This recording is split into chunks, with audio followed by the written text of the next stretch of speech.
আলো ঝলমলে মাঠটা যে আজ নিস্তব্ধ। গ্যালারিতে হাজারো মুখ, কিন্তু যেন একটাই নাম, আনহেল ডি মারিয়া।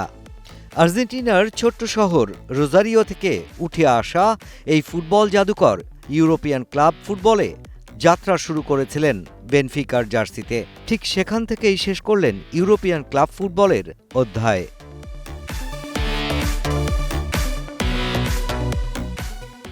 ইউরোপে নিজের শেষ ম্যাচটাকেও ৩৬ বছর বয়সী এই আর্জেন্টাইন করে রাখলেন স্মরণীয়। করলেন গোল, চোখের জলে ভাসলেন নিজে, ভাসালেন পুরো পরিবারকেও।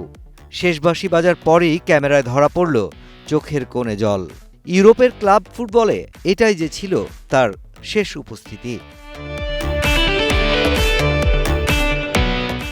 ১৯৮৮ সালে আর্জেন্টিনার রোজারিওতে জন্ম নেয়া ডি মারিয়া শিশু অবস্থায় ছিলেন স্বাভাবিক, সক্রিয়। চিকিৎসকের পরামর্শে মাত্র ৩ বছর বয়সেই, যেখানে ২ বছর কাটিয়ে রোজারিও সেন্ট্রালের ইয়ুথ ক্লাবে নাম লেখান তিনি।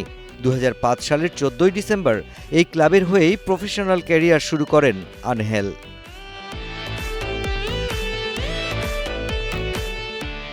দুবছর পর ডি মারিয়া পাড়ি জমান ইউরোপিয়ান ফুটবলে। পর্তুগিজ ক্লাব বেনফিকায় যোগ দেন ২০০৭ সালের জুলাইয়ে। ৩ বছরে ক্লাবটির জার্সিতে খেলেছেন ৭৬ ম্যাচ। এরপরই তিনি যোগ দেন স্বপ্নের ক্লাব রিয়াল মাদ্রিদে।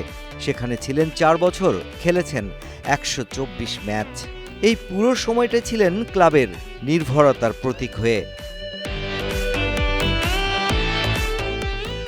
এরপর ম্যানচেস্টার ইউনাইটেড, প্যারিস সান-জার্মেই কিংবা ইউভেন্টাস, যেখানেই গেছেন সেখানেই চিনিয়েছেন নিজের জাত, হয়ে উঠেছেন ক্লাবের অপরিহার্য অংশ। ৩৬ বছর বয়সী এই উইঙ্গার কখনোই ছিলেন না ক্লাব কিংবা জাতীয় দলের পোস্টার বয়, ছিলেন হৃদয় হয়ে।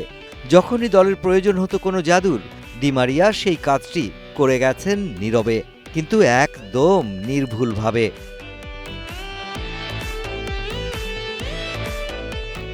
এক সাক্ষাৎকারে ডি মারিয়া বলেছিলেন, ফুটবল শুধু খেলা নয়, এটা আত্মা দিয়ে বেঁচে থাকার একটা মাধ্যম।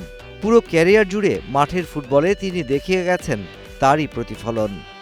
শেষ সময়ে বেনফিকাকে পর্তুগালের চ্যাম্পিয়ন করতে না পারলেও রেখেছিলেন দ্বিতীয় অবস্থানে।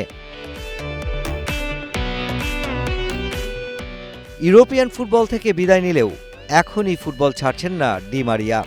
বেনফিকা থেকে পাড়ি জমাচ্ছেন শৈশবের ক্লাব রোজারিও সেন্ট্রালে। সেখানেই ইতি টানতে চান বর্ণাঢ্য ক্যারিয়ারের। বদলে যাওয়া সময়, বদলে যাওয়া ইউরোপিয়ান ফুটবল, ট্রফি ভান্ডার কিংবা গ্ল্যামার, সব কিছুকেই ছাপিয়ে গেছেন ডি মারিয়া। এখন শুধুই উপভোগ করতে চান ক্যারিয়ারের শেষ সময়টা। Mushfiqur Rahman, star news.